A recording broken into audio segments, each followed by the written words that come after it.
Hello, welcome back to another Pen Talk. Thanks for tuning in. Thanks for following me as I explore the wide world of pens.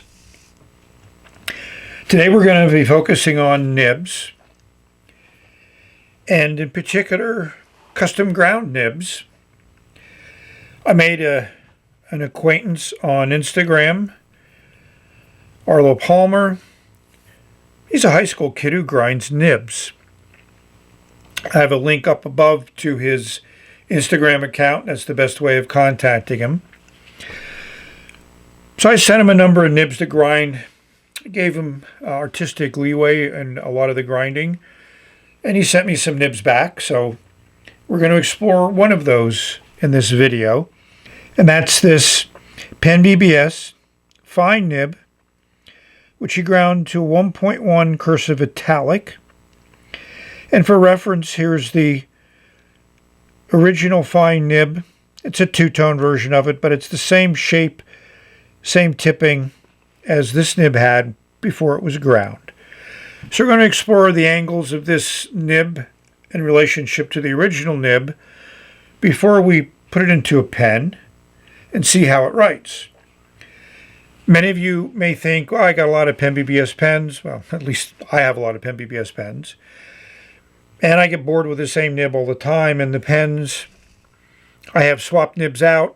But I have enough PenBBS nibs that I think grinding a few of them and keeping the PenBBS logo on them would make for a really nice pen with a little bit of a different writing experience. And that's why I started this exploration.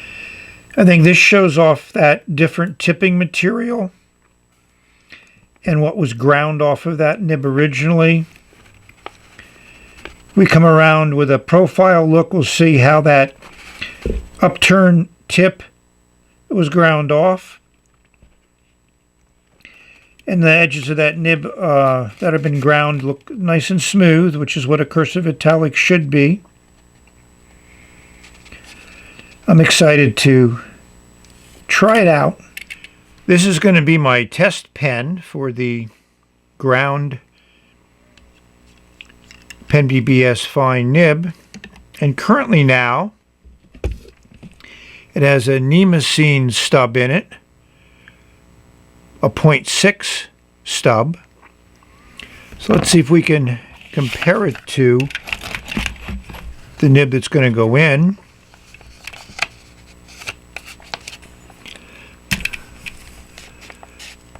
And we'll see that it's more similar than not. That seems to have like a right oblique to it on the Nemosine nib, which I don't notice when I'm writing.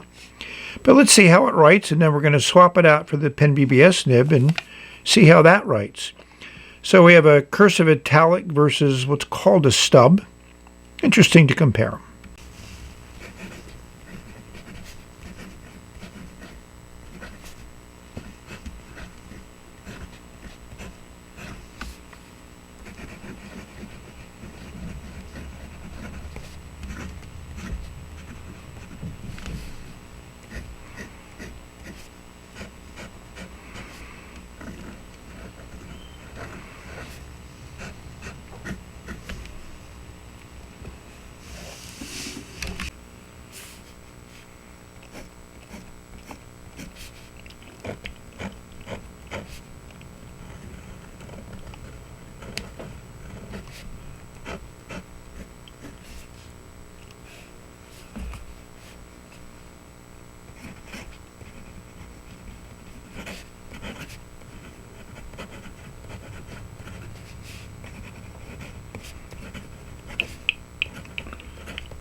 Well, first thing I'm going to say is I really like this nib a lot.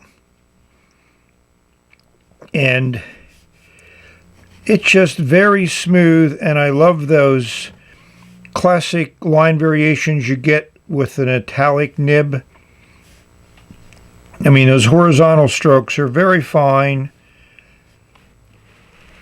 and the vertical ones are wider. You don't require any pressure to get that type of line variation, which is the nice part. And it's hard to actually see a significant difference, but there is, and you do feel it when you write with it.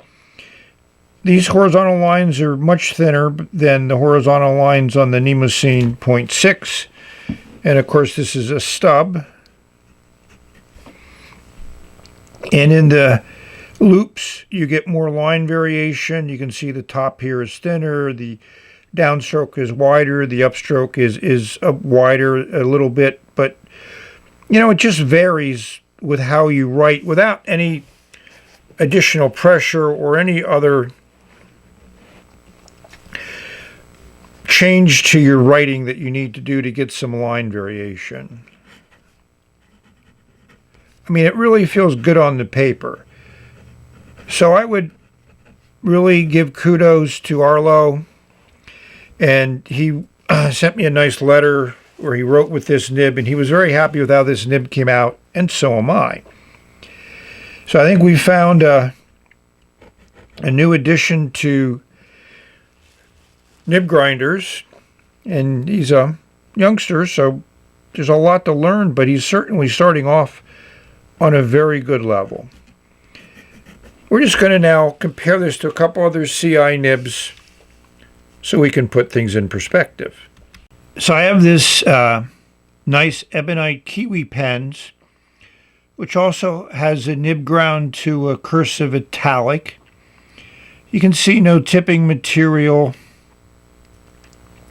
It does have a slight angle to it, but it was good, but not a great nib.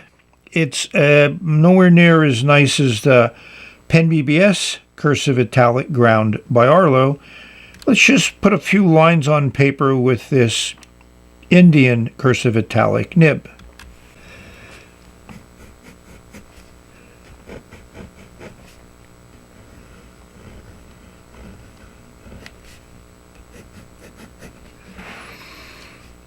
It is similar line width, but again, it doesn't feel quite as smooth. It's not bad, but it does have some sharp edges which you catch depending upon the angle, which the ground PenBBS nib is really a cursive in all angles. And this also lays down a nice patch of ink. And this, of course, is PenBBS White House Burning, which has some glitter in it. Now at the top, we have a broad Yovo nib, which was ground to a Cursive Italic by Joshua Lax at a pen show. And again, you can see the common elements, no tipping material.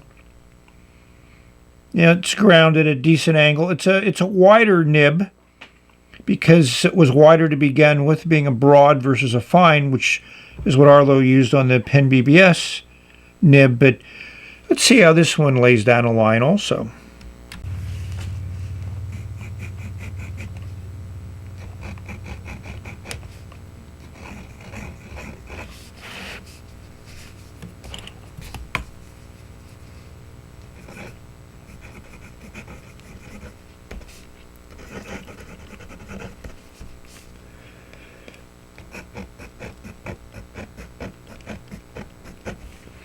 I think you can hear that this is a little bit more of a tooth to it. It's also a broader nib, and it's also more italic than cursive, which is a trait that some nib grinders are known for, Mike Masiamo in my experience.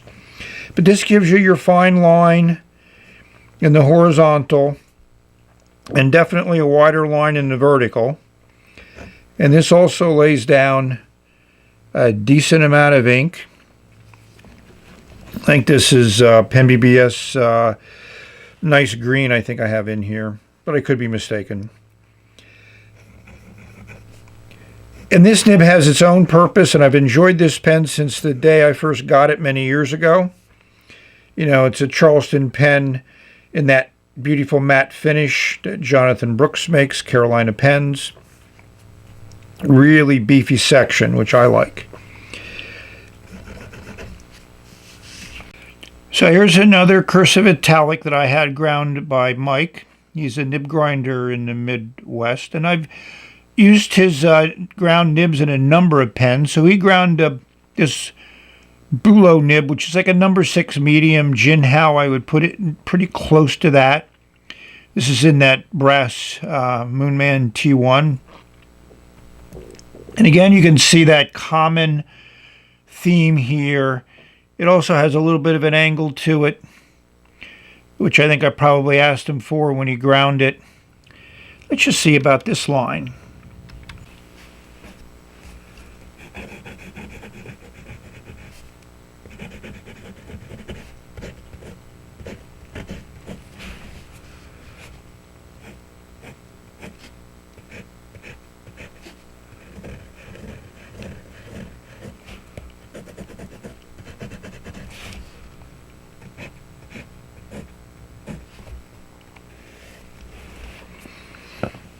So overall, not quite as much line variation as the other Cursive Italics gave us. Feels good on the paper. This is definitely more on the fine side. I enjoy it because it just has a little bit of extra character to it, not a lot. You can see on the loop-de-loops how that plays out. And, you know, it just gives the pen some more character. So let's finish up talking about the Cursive Italic in the PenBBS 456. So I think the question to ask is custom ground nibs, are they worth it? And I think you know my opinion, absolutely yes. I love having some variations in my writing, and I love nibs that write a little bit differently. I'd like to have a different nib in most of my pens, but some pens, like my everyday carries that I'm taking notes with, and that a fine to medium standard rounded nib is going to work great because I'm not interested in flourishes, or I'm not interested in the character of the line as much as I am a consistent fast writer that tolerates the fact that I turn the nib when I write. And as you can see, if you turn it too much, you're not going to get ink on paper. But I just, to me, I really enjoy the feel of a nib. And I like the fact that this ground nib doesn't feel anything like a PenBBS nib, that's for certain. It doesn't write like a PenBBS nib. To some people that love the PenBBS nib, they may not be happy with that, but I certainly am. So we've reached the end of this video. Thank you for watching. I hope you find a nib and pen that you like writing with, and put some ink on paper. Explore your thoughts as they are written down. Hope you are all safe, healthy, and happy. We've reached the end of this video, and we're going to say bye. And I'm going to enjoy writing with this nib. There'll be a number of letters written with it.